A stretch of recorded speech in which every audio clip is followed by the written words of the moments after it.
What's up guys, Nightingale here and welcome back to another video. Today we're going to be covering Ancient Inheritance. So, I'm not sure if a lot of you have been keeping up with the Ultimate Beginner Handbook, but we've got a couple new things going on here, and that is for any new videos, we have a new system that's going on here, and we are introducing basically a overview and a new system format that's going to be going on along this. But what basically is going on is inside of every video you have a video overview which will cover the major topics, and also we want to point out that in every video that you can go down into the description below and you will see timestamps to all of the major key points, or maybe extra key points that I feel like need to be highlighted along the way so that you guys can come back and get maximum watchability out of this. So today we've got quite a big topic to cover, and that is Ancient Inheritance. Now, yes, I did make a guide on this at the end of the last Ancient Inheritance, but that was more of just a hindsight, what we learned and things like that along the way, where this one now is hopefully now to help you guys out with better knowledge now that it's here. We now know what we're doing. Here is a much more informed and a better perspective of it than what we had from the end of the last Ancient Inheritance. So, let's go ahead and jump over to the Plot Hunter account here and go take a look at Ancient Inheritance and start kind of giving you guys what is Ancient Inheritance. So, whoops, that's Guild War. That's not what we're after. We're after this. I'm so used to it being down here. It's now up here. So Ancient Inheritance is currently a 2-week long event. I personally think this is still absolutely too short of an event. It needs to be 3-week long in my personal opinion, but it's here for 2 weeks. And it is a guild co-op based PvE system. And in this case, what it's about is actually having a cooperative movement to defeat monsters and clear objectives of floors. It's a really neat and fun system. A lot of us have a blast doing this because you get to do stuff that you normally can't do in the game. That's right, you have all these heroes that are going to be at your disposal that you get to use inside of this. It's really neat. So it's got You have the ability to compete, which if we look right here, you have the ranking board where you can see where people's clear it. You have your main rewards, which are given once per the event. So in this case, these are the main rewards here for clearing each one of the bosses, which we'll come back and talk about that later. We now have an updated exchange shop, which we'll cover here in a little bit. Go over all of the good stuff here. But this is a really neat game mode, and I'm really excited to teach you guys about it. So a couple things that are brand new for, I guess we could say, for guild leaders and captain or vice captains. You now have the ability to post messages inside of this like we do with Guild Wars, which is very cool. And I find that this is going to be a little bit helpful, but I don't know if this is going to really be able to dial it in. Hopefully we'll be able to get through this, and if not, we'll work on it later. So, Ancient Inheritance really is, it's a way for you to have a experience in the game that is unlike anything else that they've done so far. It's a lot of fun. You have to use strategy, you have to use, you have to read. You just can't just smash stuff and expect it to work. You have to actually put a lot of thought into this, and it's really fun. It can be challenging, which is cool because things just don't die in one click and it's over and done with. No, there's so much to be had here. And what we want to do is kind of now teach you about navigating this, because that's really the next key point here is how do we move, how do we navigate, what is going on here. As you can see, we've already started. We started this around 6:30 this morning. So this is about 6 hours later now. From when we started, and basically the map is completely blacked out when you first get in here. So depending on where you're at, and if you're in a guild and joining in, you won't be able to see things quite as easily as we can. So there's an overall map that you can see right here. And everybody right now on the first floor is spawning in right on this right here. As you go down further into the levels, you're going to be spawning on different locations. And one of the key things that we teach, at least here in our Discord and our guilds, is when you come in, typically, you should be able to find relatively easy one of these class statues. So this is a statue for the Archer. I'm not sure if anybody's explored. Yep, we have one over here. So the warrior statue is right here.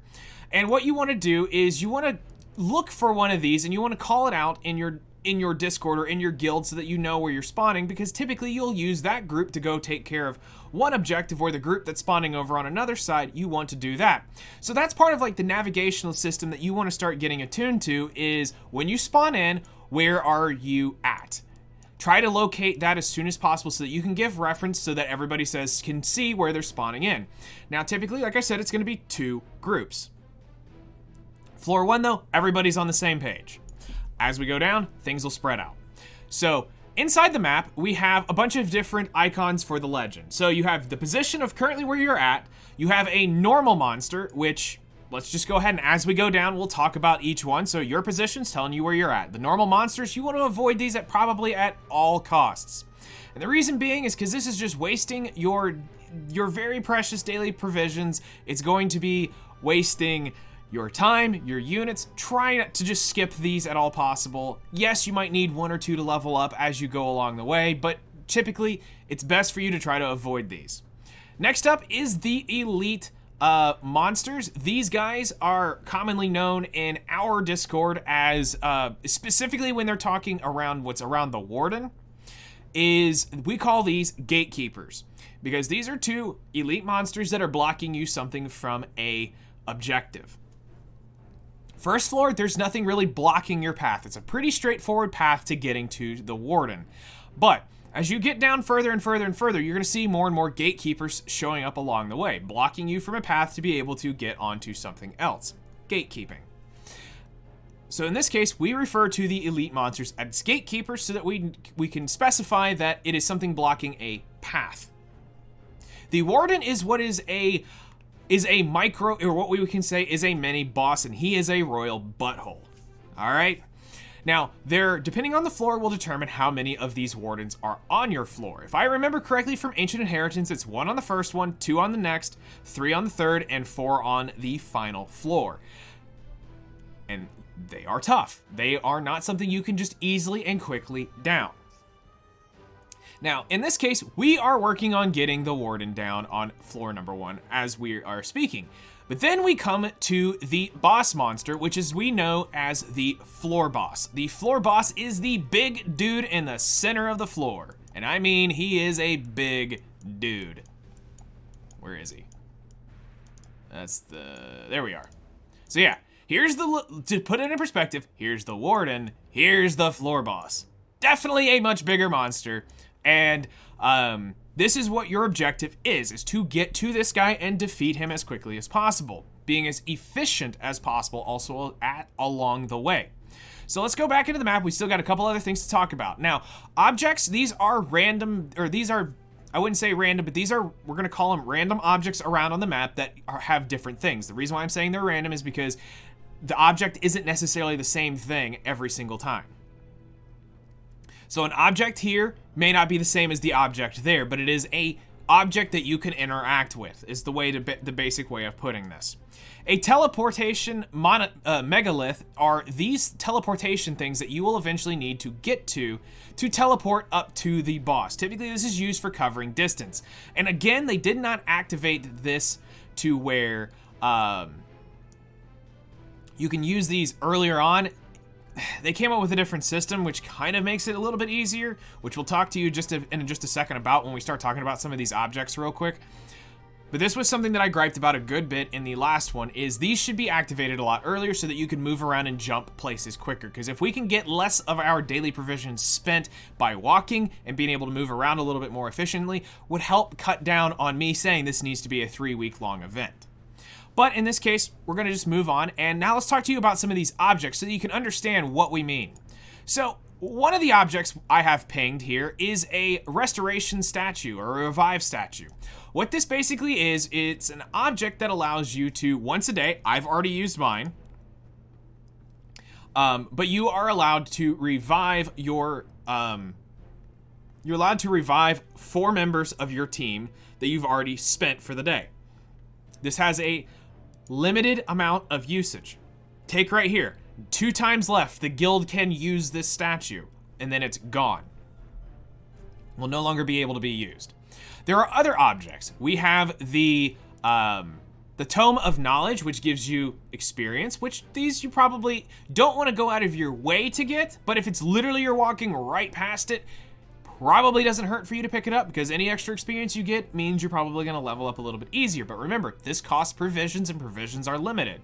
You have to be very careful when calculating stuff. And I mean, you probably need, if this is a mobile game, which breaks your mind, is you probably need to grab a piece of paper and write down how many steps it is to this and calculate it out. I'm not joking when I mean that you probably want to do this because you have such a limited amount of these daily provisions given to you that you need to calculate, can you pick this up along the way and still get your fights in and still be able to grab other things along the way? Because if you do happen to pass something, let's say, like the relic chest, you do need to be going after these. If you are walking even within a few blocks of these, you probably should go a little bit out of your way to get this, because these can typically give you, as I have right here, you can get extra provisions instantaneously right here added in. So it cost me, I think 3 to 5, I don't remember what the exact number was, but I was now able to get an extra 10 provisions for being able to pick this up. So that's a definite win.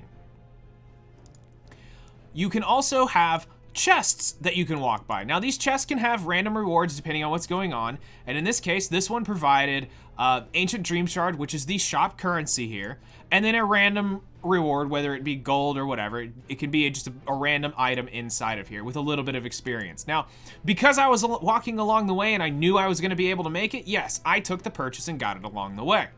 But I literally passed right beside it on that block right there. So, in my mind, it's here, it's a little bit of currency, it's a little bit extra, but this is not something where you want to go around and flower pick around the darn area, picking up all of these chests, because you are just wasting your provisions and hurting your guild in the long run. Now there's a couple other things. Here is a new thing that has been added into Ancient Inheritance as of the last update for it. So this is round number 2. This is season 2 of Ancient Inheritance, and this is brand new. Now, to be fair, this is a interesting concept, and I can now see why they're allowing it to do it, because they can create a little bit more map diversity and make things look a little bit cooler, versus everything having to be one specific hard path guaranteed to get you to a specific point. Now these do cost a little bit of provisions, but it's okay in the grand scheme of things, because this is now part of a new function. Now, this is a infinite, and it's a mana lift, and this can be used infinite amount of times, and it's what literally gets you to move from this point to this point. That's all it's here for, is to move you here. Now you can see I have a notepad on it, and we're going to talk about that function in just a minute, but we want to keep going and talk about these other items that are sitting around here. Now we have right here a, come on, click up, an event object unknown scroll, and it's an unknown scroll that contains Chronicles of Ancient Inheritance. You must decide your next course of action to unveil the hidden story. Now these you want to be very careful with, because these can be a waste of your daily provisions, especially if you go out of your way to try to hit these things. Yes, the rewards can be cool, but again, you're probably better off putting all your daily provisions inside of getting down a warden, or getting down your floor boss, or progressing to get further into it so that you can get to that gatekeeper or things along that nature. There was something else. Ah, yes, the camp. So this is really cool. This can help you out a lot, and basically, along the way, if you happen to be passing by this wasn't unveiled, or I was too tunnel vision this morning, or I'd have swung by here and grabbed it, because I came up high, but if I'd have come low, I could have gotten in here and grabbed this, which would give me extra provisions for the day. 3 extra provisions, because why not? That's 3 more steps that I could take, but honestly, I should just save it for somebody else. Let's be real. For somebody who had to come a little bit further, there you go. Now, you also have the class statues, as we talked about, and something, you should be careful of is they are limited use, and this could be technically how you could get a 3rd class leveled, but it does cost daily provisions. I only ended up buying 2 my entire Ancient Inheritance of last season. So there's a lot of different functions on here. Now this was really funny because he's using a monster as a rep hero, so that actually, if you don't look at the name, that's actually quite funny that you can almost pass this off as a monster just sitting around. But you've also got guild chests, which you will have to beat something along the way. Right now, we are skipping the higher floors, or the higher floor stages, just so that we can get deeper into it where it's really going to matter. We'll pick up more of this stuff along the way. So the other thing, I guess, while we're in here and just navigating, you will have the ability to see the guild log of where people are and what do they have leveled up. You can also see whether people are playing or not. Is a great way to do it. And then you're gonna have this bell icon, which will tell you when events have been completed. You'll be able to see it in here and on the other menu. And then the reward for participating and getting certain things down will be right here. So right here, it's telling you who all has participated and what is left. Now, next up that we want to talk about is understanding the mechanics of Ancient Inheritance. So, at this point, what we want to talk about is there's a lot of things here that players tend to haze over. And last time it caught people off guard because they wouldn't read. So in this case, we're going to talk about mechanics as if we are attacking this warden. So let me get it popped up right here, and you can see that you have a battle function, a view function. You can check from anywhere and be able to look at the mechanic of whatever is going on. So in this case, we have a level 4 warden and we have 7 participants going on it, and it's less than 25% health, meaning somebody could theoretically get this down fairly quickly. So when we talk about understanding mechanics, you need to make sure that you check out all of your gatekeepers. You want to check out your wardens, and you want to check out your floor boss every single time, because this is where you're going to be able to find out what works and what does not work. So in this case, we're going to look through this blind eye lich and we're going to talk about everything. So first thing just to note is it is a dark unit. So do note this. That means light units will have an advantage to this unit. Now, first off, the first thing we see here is this big red with gold, big red, gold, and black debuff, which is seal. This effectively seals off all of your passives, making them void. So any unit that has a passive won't work at this point. Now, this also means it cannot be cleansed. So there's no way to get this off of you for the entire fight. You have to deal with this mechanic. Now, what else? So, Vengeful Spirit attacks the enemy with a Wandering Spirit, inflicts stackable decreased defense. When the enemy is defeated, grants an extra turn to the caster and attacks the front row first. Now, with this, what it's basically saying is every time you get hit, your defense is lowered, and it's a progressively slow chip down to you dying. This is so that you can't turtle up and forever stay in this. Because there are comps that you could get very tanky and potentially be able to slow burn it down. But in this case, they're going to make sure that you are going to die at a certain point, and there's nothing to stop it. This is one. Eventually, you'll be just getting hit for straight HP value. Then when it kills somebody, he's going to take an extra turn. Again, it's trying to chip you down as fast as possible. Now, Soul Army dispels 2 buffs from all enemies. You are the enemies, keep that in mind, before gathering spirits to attack. Inflicts stackable decreased defense, and if the target's current health is below 50%, decreases combat readiness by 50%. After attacking, grants stackable increased attack to the caster. This skill starts the battle with no cooldown. Now, what this is going to basically explain to you is that if you have buffs, it will dispel it when this pops up. There will be a little bar inside the battle that will tell you when the skill is about to activate. So you need to pay attention to where his skills are and where the timing is at so that you do not pop buffs and then him instantly dispel them and you're going, what? Yeah, it happens to people. They'll get everything set up. They got all their awesome buffs ready to go, and then he comes in, strips, and they're like, but I was, yep, they're gone. So those are his 2 attacks. Now, what else is here? So Ancient Warden. After being attacked, increases combat readiness by 10%.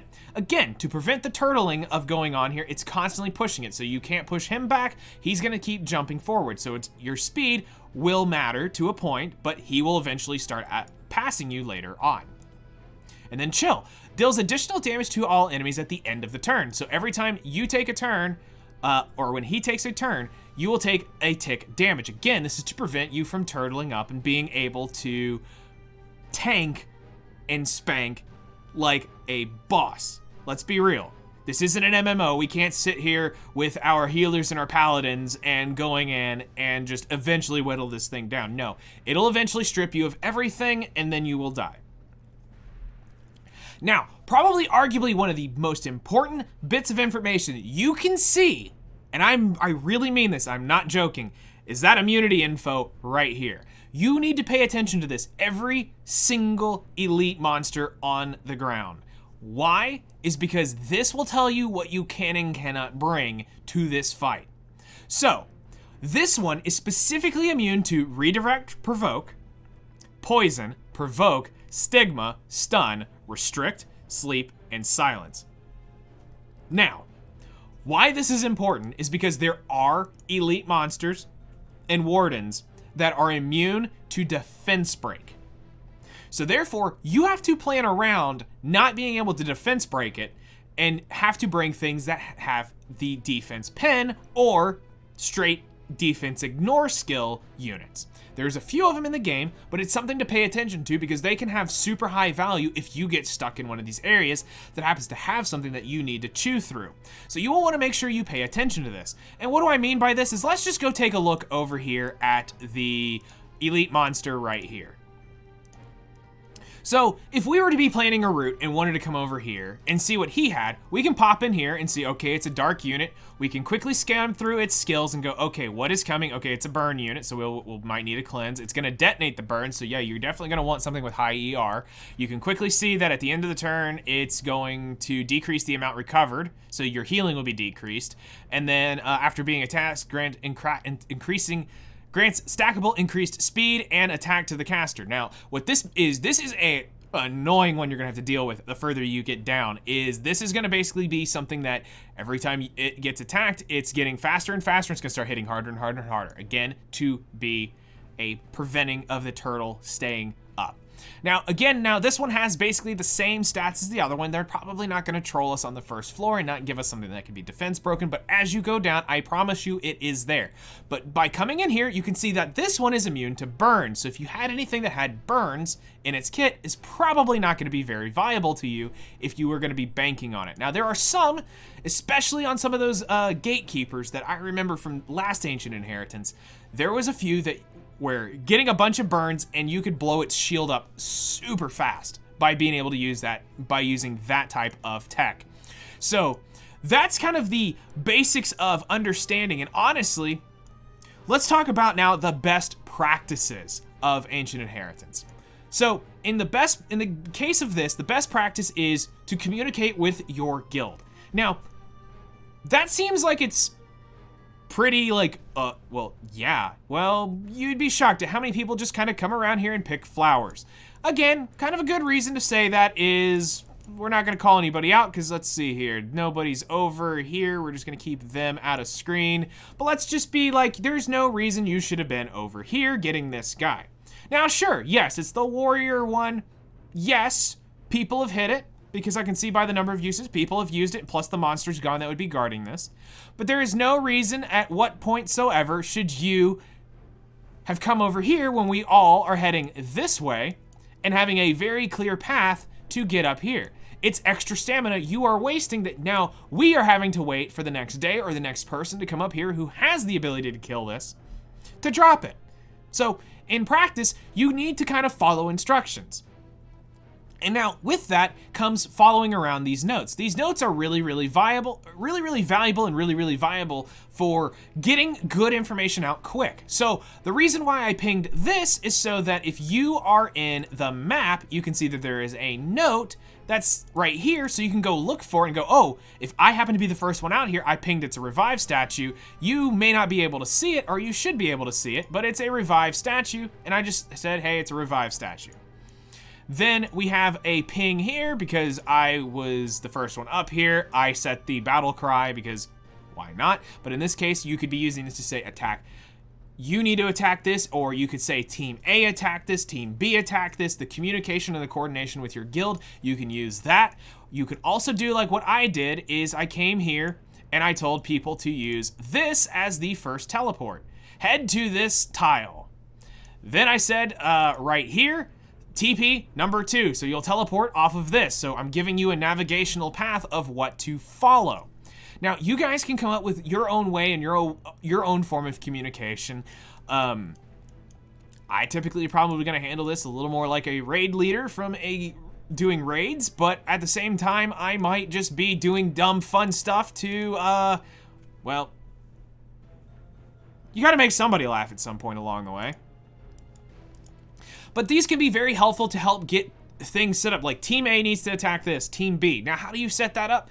That's how you're gonna have to communicate with your guild. Now, remember, guilds now have a ping at this point, so you can come here into guild chat, and when you type in here, hi from, whoops, I've still got it on caps from where I typed earlier. Hi from YouTube.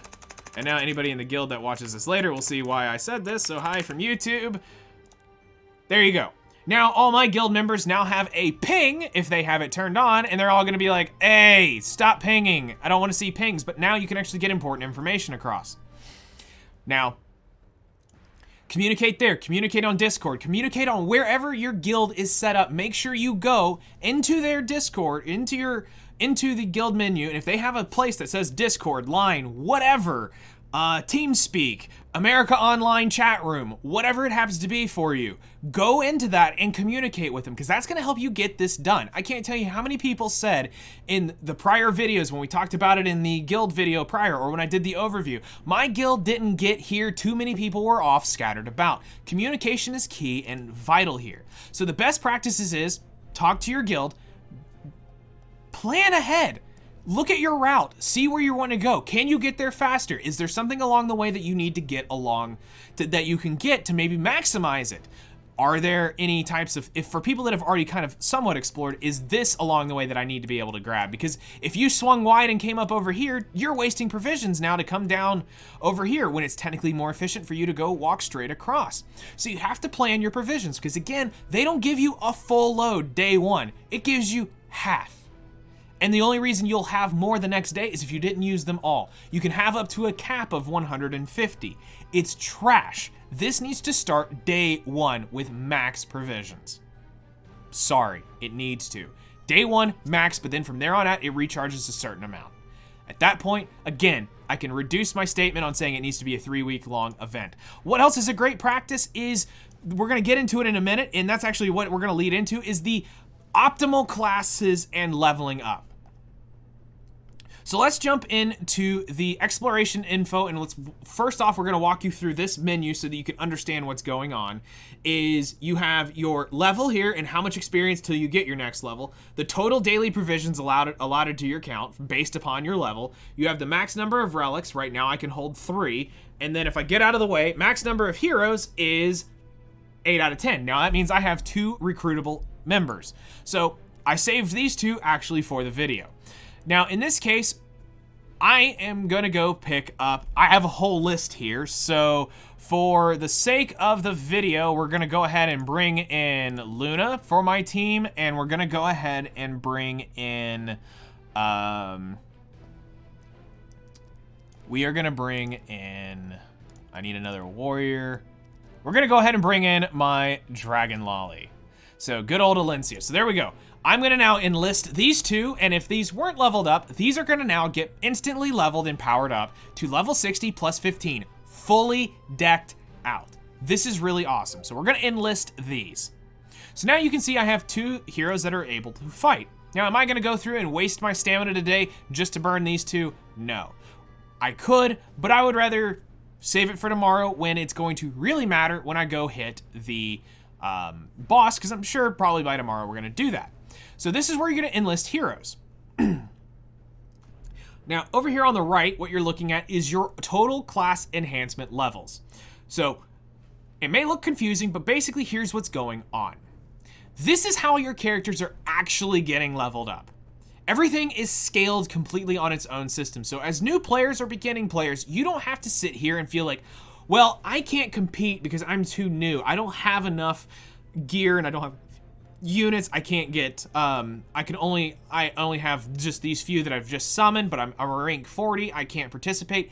Yes, you can. You really can actually participate, because we're going to show you in just a minute what some of these stats really look like, and you're going to go, oh, okay. So, we're in the low stages of this right now, so the stats aren't as good. But as you start getting up and as these stats start climbing, here's where things are going to go change for a lot better. Eventually, they'll be better geared than what you actually currently have on your account. Now, depending on where you are in the game will determine when that actually happens. For me, it was around level 9, level 10 when my warriors truly got outshined by what I had them built at.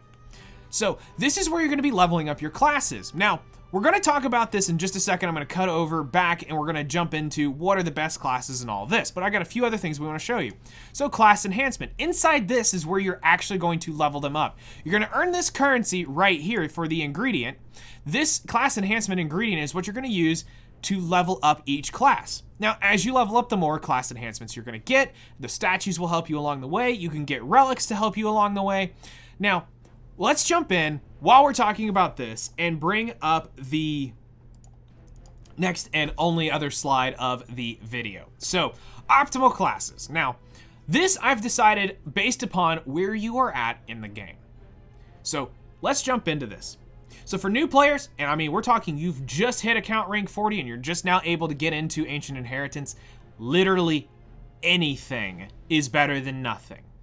I would rather you participate and be able to help out, and I mean, I would rather you throw feathers at the boss than not participate. Because at least participating, you can be a part of something. That's a little less damage that the person that can hit needs to hit. You see what we're doing here? Even though you may feel like your 1,000 damage is not worth, or your 10,000 damage, when you see a guy hit a mill in his own run, or whatever the number may be, you need to understand that, especially when it comes to wardens and when it comes to the gatekeepers and all that type of stuff, you guys are going to be vital to help make them, that's a little less that they have to spend. That might be the difference in them having to take a full nother run by you chipping away at it. Now, next up, let's talk about beginning players. Now, I'm classifying you into less than 180 days. Now, this is pretty generic and pretty broad, but let's be real. I still classify most of you guys as beginners by being in that 180 day range. That might be offensive to some of you, but it's really the truth. You're still just a beginner. Trust me, I classify myself as a mid-game player. Now for you, you need to get a little bit smarter, but I'm also understanding that your pools are limited depending on how long you've really been playing. We're assuming this is 180 days of active playtime, not AFK farming, just getting your daily summons off. I'm assuming this is around less than 180 days of actual playtime. So this may vary depending on what you've pulled for or what your circumstances may be. At this point, you probably want to go and add to an absolute max of 3 classes, but you want to try to focus in on 2 because you're not going to get the most benefit, because the guys who really were able to do this focus 2 classes. Now in this case, what I recommend for you guys is to take Warriors as your primary class. Warriors are going to be the most self-sufficient units in the game. They have most of their kits are very, very, very tuned for the PvE based stuff. That's defense breaks, it's all the good stuff that you need. It's high damage, it's all this awesome stuff is inside their kits. Now, Soul Weavers, the reason is because you want to keep your team alive as long as possible. Well, you just said I'm constantly getting chipped. Correct. But some Soul Weavers have the ability to protect yourself, where it's an immortality buff or an invincibility buff. It may be something to help cheese you along the way to get you in a little bit further, because again, the more damage you can deal into that boss, the better. I personally went Warrior and Soul Weaver last time, but I can understand by looking at it there are other options, which is also why I said mages and thieves are also very good. Now, rangers are an option, but typically when I look at this, I'm looking at mages because they do typically have, some of them have defense breaks, some of them have some good PvE qualities to them. So investing into some of your mages as a beginning player isn't a bad idea. But again, I would try to pick and look at my roster and say, okay, can I get X amount of units? And we're going to talk about this in just a minute. Next is looking at the thief. Thieves are also high burst units, but they're typically very squishy units, so they're going to die off very quickly. But if you're looking at the risk reward of, okay, maybe between Warrior, Soul Weaver, and Thief, I might be able to make it. Or maybe between Warrior, Soul Weaver, Mage, I might be able to do it. But just remember, you're not going to perform as optimal because your levels are going to be lower by the time you get to the final floors, just due to the fact of how the system works. You've got to have these things at level 10, 12 by the time you get down to that 4th floor. If you don't have your classes at least 10, you are getting obliterated. So that's where veteran players are classified. Now, in this case, I'm calling veteran players post 180 days. Now, I only use this term loosely, I still think you are mid-game and early game players. Again, I know that's offensive to some of you, but that's really how I look at it. But for the veteran players that have been playing longer, there's a good chance your accounts are a little more established, or at least have the units on the account to be able to use it. They may not be built, but that's the beautiful thing about Ancient Inheritance. They don't have to be built. So you guys probably have the best chance at doing just Soul Weavers and Warriors. Now, some people recommend Warriors Thieves, Warrior Mages. Those are hit and miss depending on how you understand mechanics. It's completely possible, but at least for veteran players, keep it to 2 classes. And good luck if you decide to not go with any Soul Weavers, because it is literally a DPS race at that point. Now, I said I was going to talk about this in a minute, and that is how many units did we end up with at the end of Ancient Inheritance? So for me and where I was a total of 24, and I think I unlocked 26 the very last day. So you're gonna have a total of 26 units. Now, I have the list written down here in front of me where this is what I brought to my last Ancient Inheritance. And I'm gonna be tweaking this a little bit based upon situations and how things come along. Hard cut, I wanna do this just because when I started talking about it, what we want to talk about is the units that I use. But then I said, you know what? Why am I sitting here just listing this off? Let's actually show you what I used. So this will make it a little bit easier. All right. It's because I just realized, there are newer players here and you guys probably need to see this. So we're going to show you off in the order of just what's on my list. So first up was I used Sirmia. I used Ha Young. I used Clarissa, Luna. We used Sigrid, we used Alencia, we used Rimuru, Conqueror Lilius, Judge Kisei, we used Little Queen Charlotte, we used Apocalypse Ravi, Designer Lilibet. At one point I had Great Chief Kawana in there. I used Infernal Kawazu, Martial Artist Ken. At one point I had Soul in there for a few fights. Camilla was used in several fights. Mercenary Helga was VIP for me in a lot of fights. I used her a great bit. I had normal Euphine in for a lot of fights. I used Lionheart Sirmia some, but this is one that I ended up wanting to pull away from later on. And then I used normal Kawazu. So those are just the warriors I took in. Now, some of those you may say that doesn't quite add up. Well, keep in mind I was pulling them in and out of Ancient Inheritance, so if the numbers are a little off, that's why. Now, as far as Soul Weavers, the ones that I ended up actually using were Destina, Rowana, Doris, Ruel. I had taken Tamarin in. I used Acades and Shooting Star Acades. I think at one point I rotated in Mascot Hazel for a specific fight that I got stuck with, that I figured out it would be better to use her, and I think I subbed Tamarin out for that. Tamarin was actually kind of hard to use in this, unfortunately, because I didn't take Rangers, but if I had the Tam Iseria combo, that could have made some things more possible with Tamarin, but overall, the fights that Tamarin did go into, she did well with, and I'll probably end up getting her in, but a few others that I'm going to look at definitely this time around is going to be for Soul Weavers. I'm going to be looking at Angelic Montmorency. We're going to be looking for Deanne, and I'm going to try out Maid Chloe at some points just because she can cleanse on her S3. So I'll be looking for using that and there. And then as far as warriors, what I'm going to be planning on doing for this, as far as changing out, I'm going to be looking at getting Jacko brought in. I'm very curious with the way her kit works.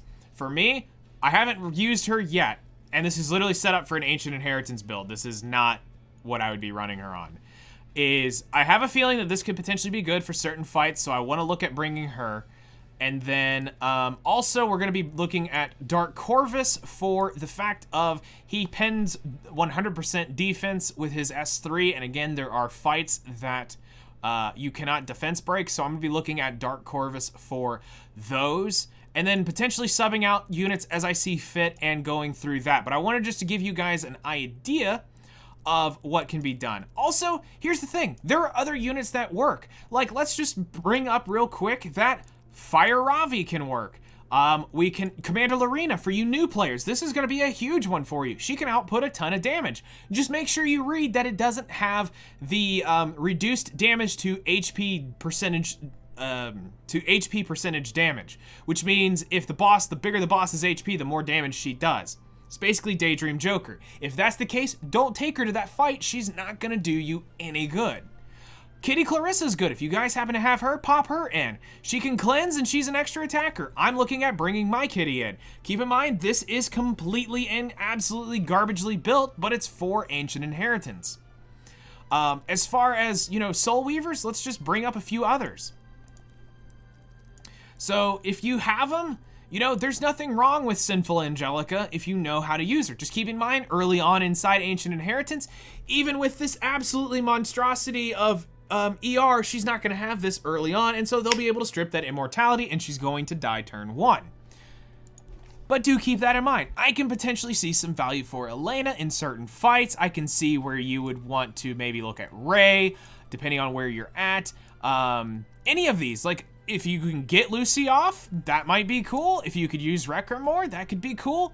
It just depends really on where you are at. Inos is a good one. It just really depends on where you are at, because that increased attack is good. Remember, all these units are going to get leveled up to 6-star, fully awakened, plus 15 out the door. Now, because I haven't really hit on it, I'm going to just bring up a couple characters that aren't these classes for newer players. So for veterans and people who have already made up their mind, they're going Warrior, Soul Weaver, or whatever you are, I just want to say, here's a couple for you that if you happen to have them on your account, they'll probably do you good. So in the case of Knights, if you have to take it, Roz will do you good. Lilius is probably one of the best Knights here for your, if you absolutely have to have it and you have the fights that are ignored, that you can't defense break. Kral's S3 happens to have full defense pen ignore on his S3, so do keep that in mind. You might be able to use Falconer Clury because she does have the defense break and she can dispel buffs, which is huge. You will want to make sure this is soul burned when that time comes, especially on some of these bosses that have higher effect resistance. This will be good.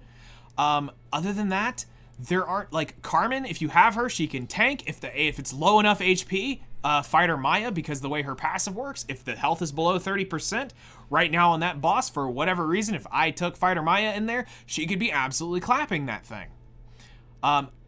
Pillis might help you out in certain fights just because of her reduced counterattacks off of her passive, but again, I would be careful of that. Trozette would be, again, interesting because of just how he's going to work. It might work. Cecilia, because she does have the defense breaks, this could be good for you in certain aspects if you absolutely had to.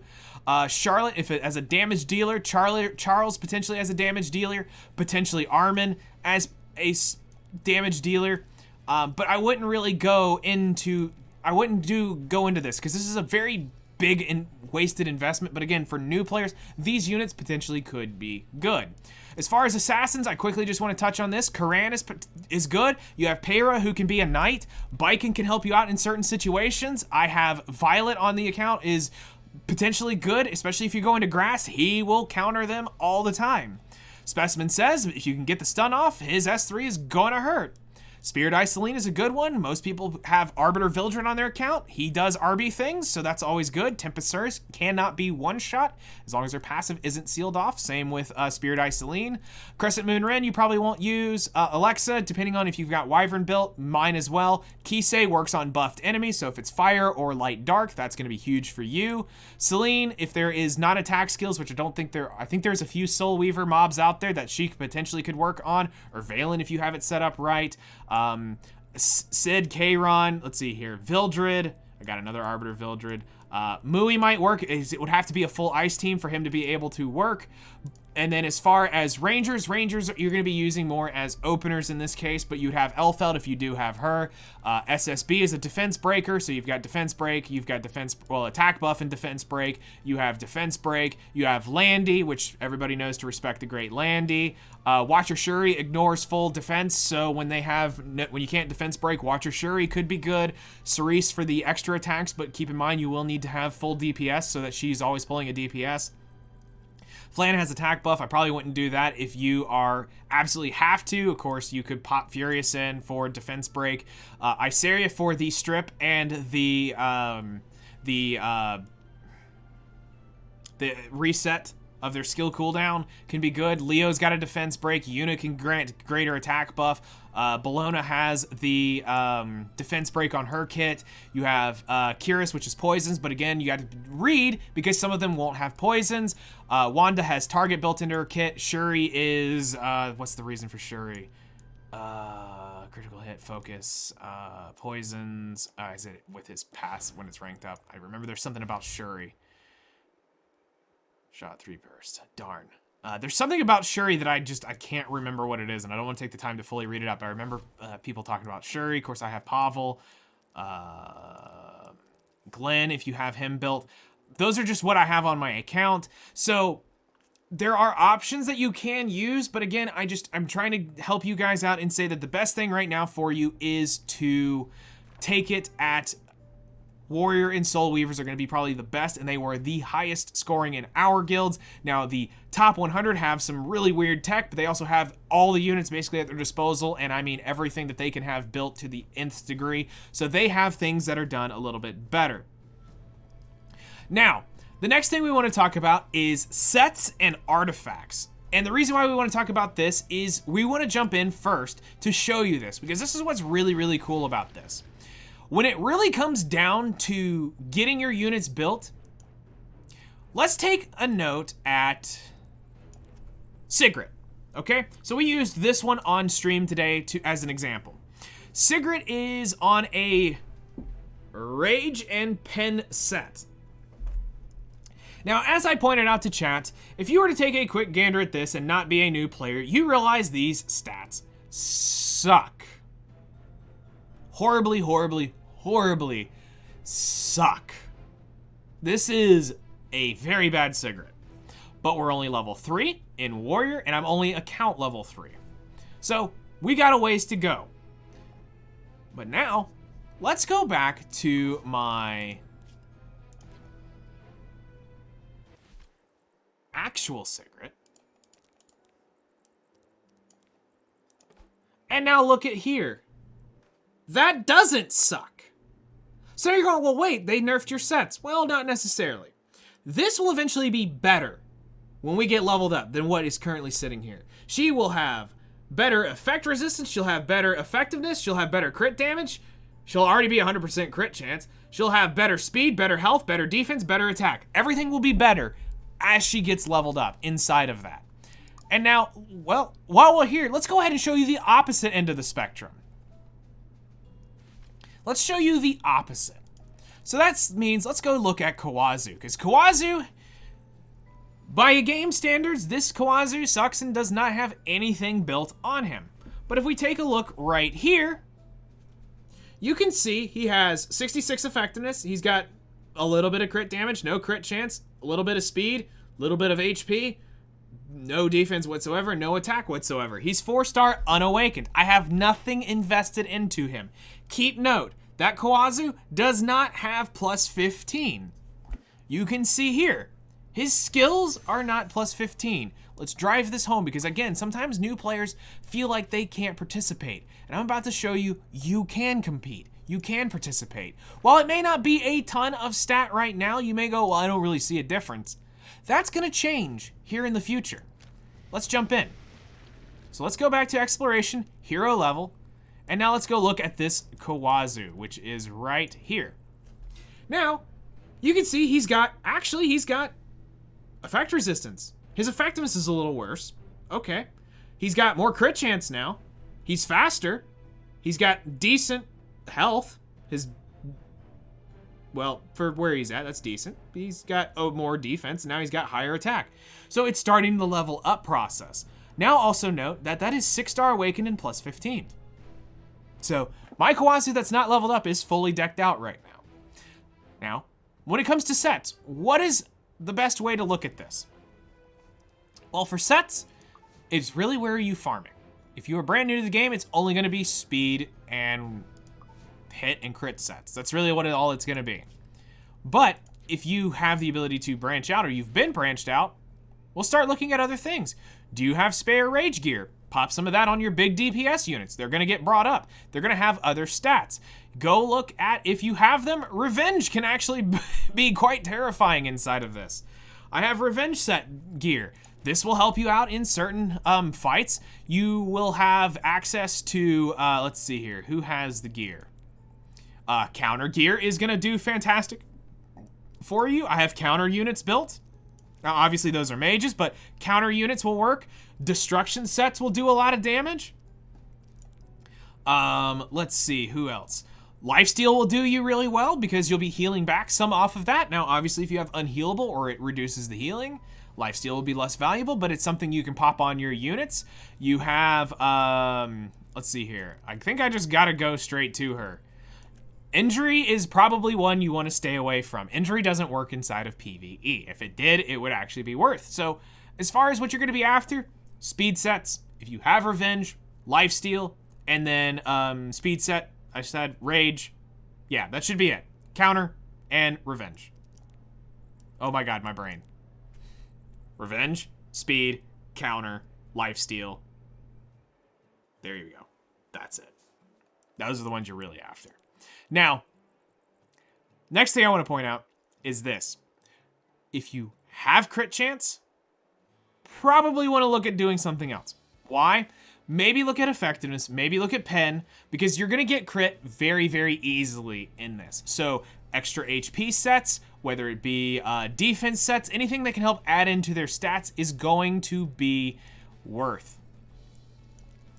And why is because with you're gonna get 100% crit chance very, very easily. So being able to have the HP set on a unit will give them significantly more bulk later on down the road because it's more important to have the 2-piece set on there for the bonus stats than it is to actually have them leveled up, which is why in the case of Kawazu, if we go look at him, I've just got Revenge Pen on him because that's literally random gear that I farmed up over the last hunt buff a couple days ago. So I'm just throwing that on him. It will give him the speed of the revenge. It'll give him the set bonus of revenge. And if he hits single target, he's going to be penetrating the defense a little bit more than he normally would.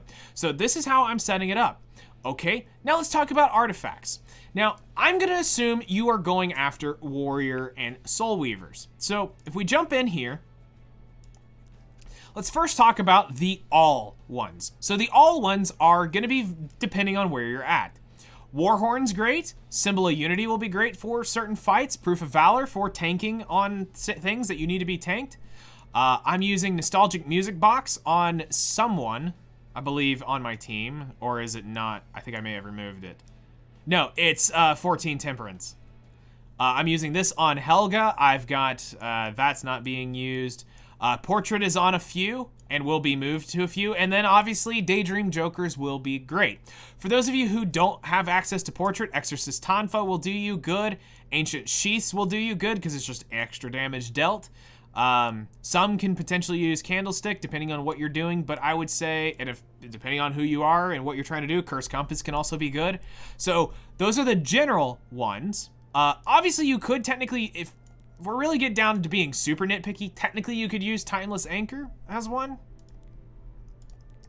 And hit chance, I probably wouldn't do this unless I was absolutely out of artifacts. I might throw the hit chance, and that's going to be for something that may potentially miss.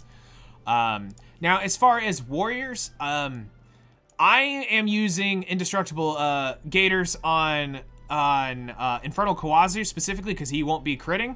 So this is just to give him extra attack and to give another burn chance for him with how I'm using his kit. Probably one of the best PvE ones here is actually Jacko's Symbol, which increases effectiveness of all allies by 10%, and if the target has a debuff, which most of them will, when the caster attacks with a single target or increases with a single attack, increase damage by 12%, and this will obviously go up if you level it, which for those of you here, I won't actually level this, but if we just throw a bunch of charms, it is 18% when that is plus 15. And then for you to understand, this is 75% of what it is when it's fully maxed out at plus 30. Now, the artifacts aren't getting scaled up, so you will need to level these if you do see fit, but honestly, just putting them on a unit, as you can see, that wouldn't be worth. It's only 6% difference in damage, and at that point, you're literally, this is counting pennies. This is literally penny difference. Magic Mask, I wouldn't be worrying about anti-magic mask. You're only gonna have 1 or 2 barrier enemies, so this is kind of a little weird. A good one, if you have them, is Merciless Glutton. The Draco Plate is definitely gonna be huge here, so if you do happen to have Draco Plates, do put them on your warriors. They are gonna do you wonders. Sigurd's Scythe is also going to be a very, very, very, very valuable warrior artifact in here because this is going to give you that healing to help sustain your warriors as well as increase their attack when below 50%. So that'll be nice to help them sustain there. I wouldn't necessarily do this because you're not going to really be defeating enemies, so there's no point in having that artifact. Sepulchrum would be on things that you're trying to use as tanks. So if you're using a warrior as a tank for whatever reason, this potentially could help you tank a little bit further. Hellcutter, if you know that you are going to be able to have this unit sitting in the back, this can give you a lot of damage early, or a lot of damage if it spools up. But if you're bringing it with extra attackers and things like that, you will be losing a lot of your Hellcutter stacks, but this is where you can get a lot of damage. And also El's Fist is very, very good. For your revenge builds, do keep that in mind. So if you do happen to have revenge, this could be very good for you. It's increased attack, and as their health decreases, their attack and speed increases up to 50%.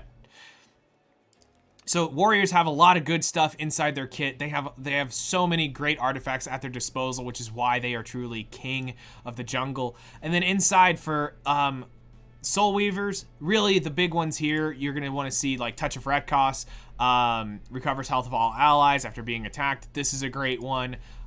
Stella Harpa, chance to dispel 1 debuff after being attacked. This is good. Idol's Cheer, if it's going on a tanky unit to help push forward a DPS unit. Celestine is great for any type of counter builds on units. This will be great because this will be healing you up. Shamadra's Staff is... It can help, but again, this is starting to get down towards the lower end of things, but extra healing is extra healing. Rod of Amaryllis is definitely going to be good as long as they have multiple non-attack skills, but if they only have 1, I wouldn't recommend this. In the case of Deanne, she has 2, so that's definitely going to help her out. Tome can be very good, increasing combat readiness based off of using non-attack skills. This will be something you'll want to look at.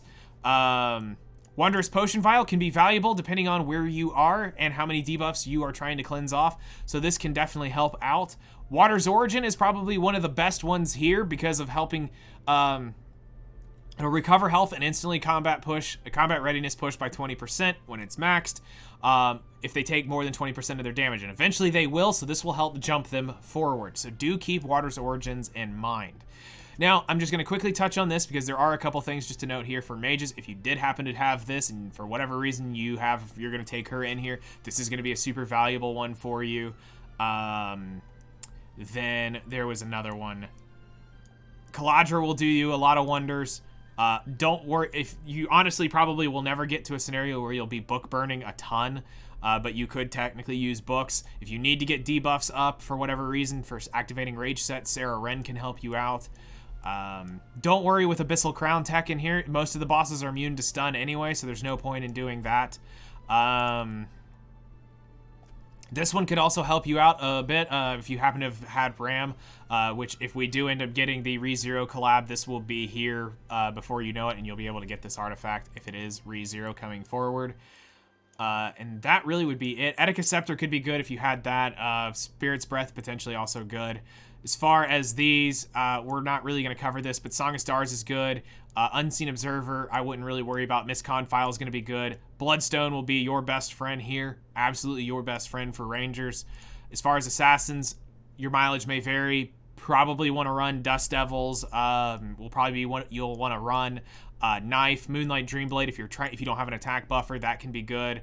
You can technically use Shepherd of Hollow.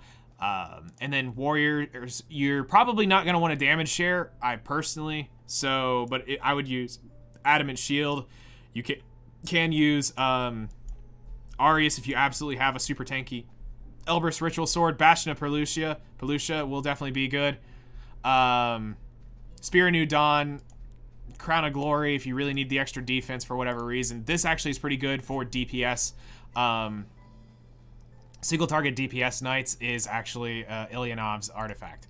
So that is the sets and artifacts. The last thing we want to cover here is the shop.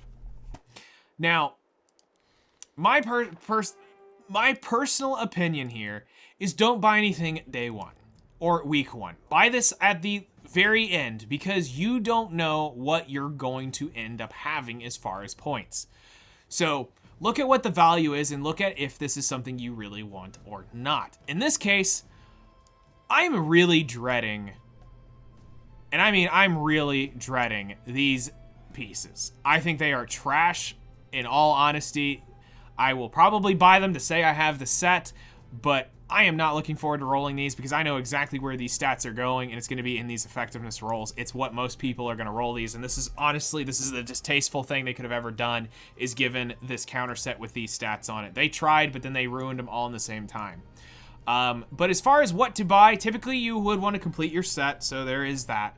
The greater modification gem selection chests are very, very valuable to players because this allows you to pick the type you want and be able to pick the modification you want out of it. And it's the greater gem, so it's the purple gem. It's the best quality version of it.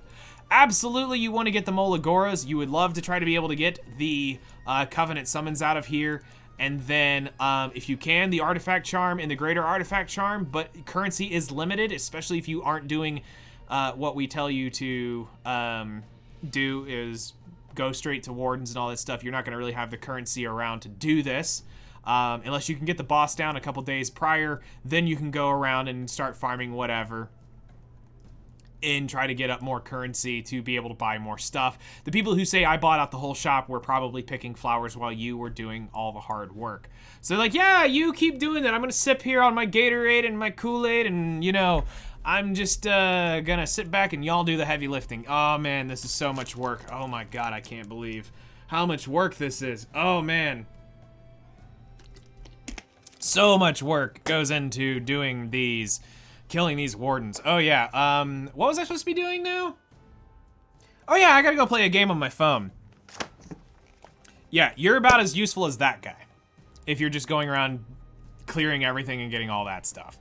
So, when it comes to the shop, that is pretty much the way it's gonna go. Hopefully you will be able to get to floor 4. Now, obviously some people will not, and they'll only be able to get to floor 3 or just be beating floor 3. And this is really just depends on where you are and your guild, and hopefully you can get more communication. Like I know personally with MILF Hunter, they're not gonna be able to get past maybe floor 3. They might get down to it, but that's gonna be as far as they're gonna be able to go. I'm trying to rush that account to 40, but I don't think I'm gonna be able to get it there in time to help them out. I've got a lot of grinding I have to do on that account because I am gonna try to hit the custom banner here in 2 days on it.